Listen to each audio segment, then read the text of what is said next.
Katamad talagang pumasok pag may nega kang katrabaho, di ba? Hi, ako si Daryl M. Roman, isang international semi-permanent makeup artist, master trainer at isang proud CEO. Yung tipong reklamo ng reklamo pero wala namang ginagawa, kaya ikaw nadadamay sa stress. Pero alam mo, hindi mo kontrolado ang ugali ng iba. Pero kontrolado mo ang mindset mo. Sa kahit anong field, employee, business owners, or creative workers, hindi mawawala ang negativity. Ang tanong, magpapatalo ka ba o gagamitin mo ito para mag-level up? Kung hahayaan mong sirain ng iba ang araw mo, paano ka aabot sa pangarap mo?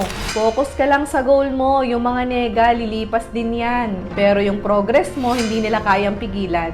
Kung gusto mong maabot ang success mo, hindi mo kailangang intindihin ang lahat ng tao.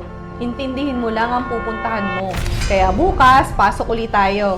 Dahil deserve mo ang success.